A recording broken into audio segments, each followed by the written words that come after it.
Hi mga kanyor, so welcome back naman sa aking YouTube channel. So for today's vlog ay gusto ko lang i-flex yung aking mga collection ng mga skeleton key. Ito yung mga classic or mga vintage na mga susi at mga coins na aking na collection. Meron tayong dito mga bagong coins na commemorative coins at saka meron tayong mga lumang coins. At i-flex ko ito at para makita nyo kung meron kayo nito, please comment down below. So, may mga nagbibili nito pero hindi ko pa alam yung markup price nito. Pero try natin na mag-research kung magkano nga ba ang presyo nito. So, ito yung susi na collection ko. Ayan po. Kung maalam nyo po kung anong mga susi ito saang bansa at kung anong taon. So, please comment down below. Yan, ito. Ang ganda ng ano nyo. Meron siyang love. Nabibili ko lang to sa mga online. Ayan guys, oh.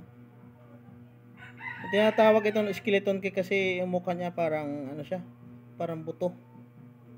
Parang skeleton na siya. Pero ang ganda ng pagka-plated niya, parang gold talaga siya, oh. Ayan, oh. Sa mga OFW natin na mga kababayan, so maaari kayong mag-collection nito at baka darating yung panahon mamimili tayo nito. Ito yung mga gandang mga collection guys, kasi maalala natin yung mga susi na ginagamit dati, kasi yung mga modern na susi natin ngayon ay iba na. Ito yung mga susi ng yung mga storage box, yung bahay, yung mga pinaglalagyan ng mga importanteng mga kagamitan. Yan, ganda. Meron akong kakilala na FW, sabi niya magko-collect din daw siya kasi maganda nito na collection. Ayun na mayroon pa siyang may serial code ata ang tawag dito. Pag meron kayo nito guys, so comment lang kayo sa baba. So baka pwede tayong makabili or pwede makahingi sa mga FW natin na mga kaibigan, lalo na sa US, sa Japan, sa United Arab Emirates. Marami nito. Yo. Ito, hilig ko talaga to guys, mag-collection ng mga ganito kasi ginagawa ko siyang palamuti. Pwede nito gawing guys, yung accessories. Nilalagay ko to sa keychain. Keychain talaga siya. Tsaka pwede mo siyang gawing palapit sa bag. Design siya sa bag or panlagay mo sa susi. Ayan, oh. Ang ganda ng mga details niya. Ito yung maganda, oh, heart. Ito yung maganda ng mga design ng mga susi dati. At saka guys, hindi ito madaling kalawangin. Kasi to guys, yung parang siya, parang brass or parang siya, ang tawag daw, bronze. Yan, oh. Nabibili ko lang to sa mga online. Mga gagawa tayo ng nito, yung mga accessories. Sayang to guys, naputol. Ito yung karugtong niya, oh. Ayan, oh. Sayang. Hindi na siguro to madugtong.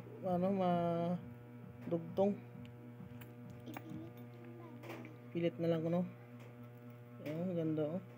Pero wala siya sa kabila, lang siya, plain lang siya sa kabila, oh. Flat lang siya. Pero ipakita ko sa inyo guys, ang pinakauna na na-collect ko. Nakita ko lang to sa nakita ko lang sa basurahan. Ito yung nilagay ko sa susian. Pero hindi siya bronze. Ito yung pinakauna ko na na-collect, oh. Mili kasi ako maglagay-lagay sa susi ng mga malalaman ko yung susi kapag ganito, pag sa akin. Ito ay ganda, oh. Number 2, meron siyang number 2 na nakalagay. Kasi yung susi ko, yan, nilagyan ko ng mga para halimbawa pag nalaglag siya or madali ko siyang mahanap kasi maingay. Nilalagyan ko siya ng mga metals. So dito naman tayo mga guys sa coins. Sa coins natin na collection. So ito yung pinaka from oldest. Ito yung ating 1958 na Bangko Sentral ng Pilipinas na coin. 10 centavos. 10 centavos na 1958. Ayan do. Meron din tayo ditong ito 1972 luma na talaga guys. 1972 na 50 centavos. Ayan. Meron din tayo ditong ito US to guys, 1997 Liberty. Hindi ko alam kung magkano yung ano nito, yung value nito, yung halaga nito, hindi naman nakalagay. At ito yung pinaka famous guys sa nabibili ito sa mga Shopee or sa mga Lazada, sa mga online. Ito yung 1972 na piso coin. Piso.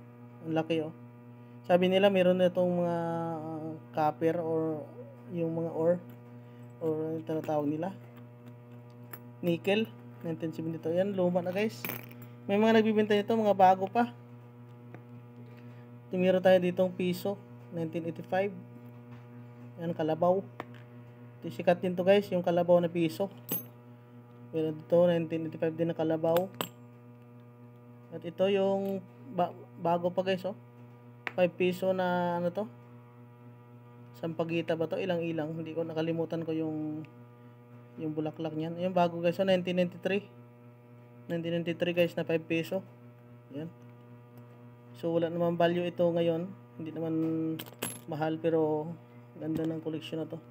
So may pabonus tayo dito guys, hindi ko alam kung anong bansa to guys yan hindi rin nakalagay kung anong halaga. Basta yung ano niya, parang si Mahatma Gandhi yung yung tao na naka-imprint. Meron din tayo ditong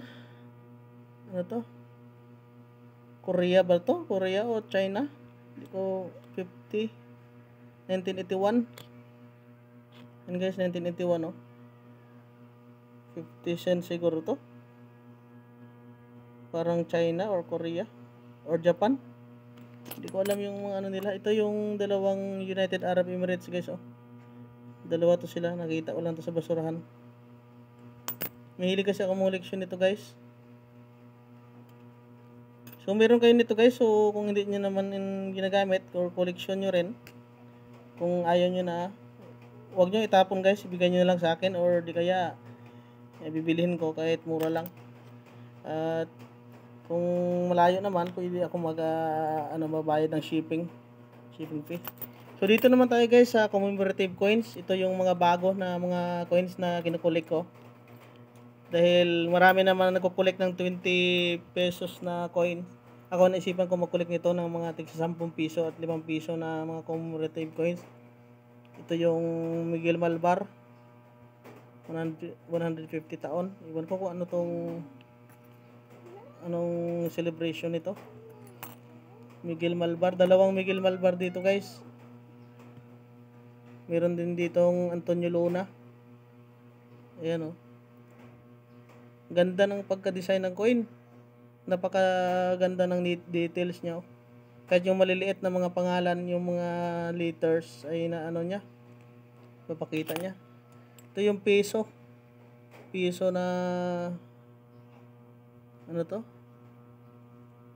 General Isidoro Torres.